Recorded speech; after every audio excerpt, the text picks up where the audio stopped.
We have Andrew Nunley from St. Petersburg, Florida. He's currently working on his first collection of poetry, which will become his honors thesis at Harvard University in the United States. He's afraid he's gotten fat this summer in France. Fortunately, he's picked up a smoking habit to curb his appetite. Andrew.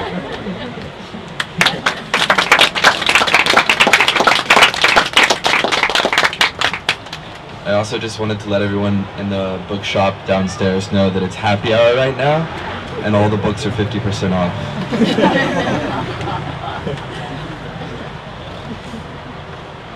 I'm going to read 2 poems. Aubergine. From beyond the barbed wire fence property line, I watch the workers in the eggplant field, the Mexican czars of the north with worn fingertips and prepaid phone cards. Hopelessness is a lung condition suffered from spending hours in a phone booth just off of Highway 1. The eggplants are purple, but that purple seems to have nothing of O'Hara's evening skies, purple and becoming more so. These men are not colorblind like the poet. The sky is blue during the day and only darker blue as their shifts come to a close.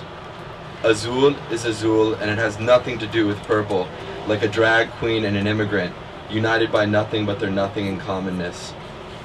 From between the rusted wires, they handled the amassed Fabergé delicately as a surrealist, before puberty, cynicism, and vampirism. These aren't even their orders, but they fear for a crack. The inside a geode of all thirst-quenching sin and wonderfulness. In Pescadero, there was a taqueria and a gas station, and in it, I sat amongst the dead czars of the Pacific, and they spoke about alcohol and sea breeze and girls just old enough to fuck, and the best SPF for a California summer between rows of an old person's favorite dish. They eat them in the years before they die because they love what's inside, like forgotten lust and beach sand and welcome mats.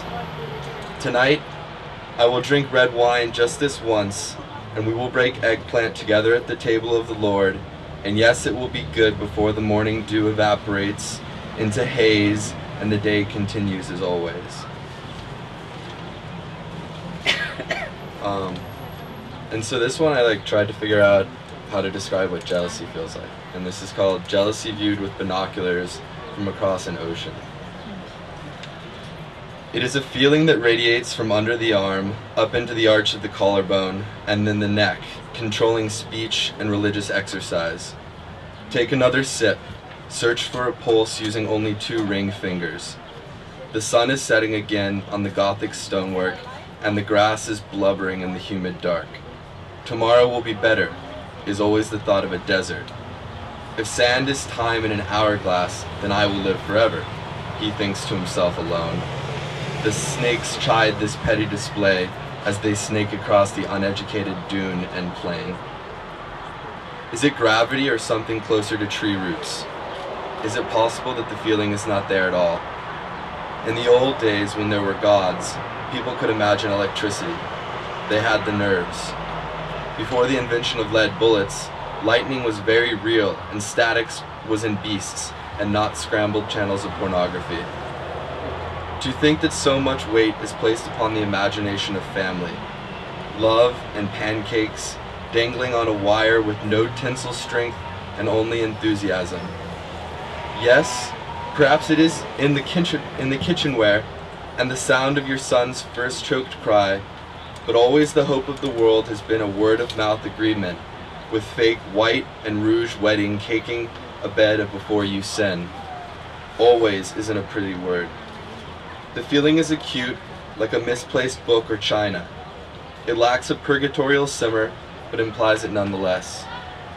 Perhaps the collarbone is the lucky Thanksgiving turkey kind, and if the feeling can ever someday break it, you will realize the snow-globe beauty of it all, and the past will be dusty and unread. Books of history, cataloging other books of history, and on until it is only paper and ink and coffee-smudged pages. The feeling is boiled on an empty stomach, and each morning is yet another after less sleep. The feeling is a terror of silver forks and electrical sockets, and thousands of pretty forget-me-nots.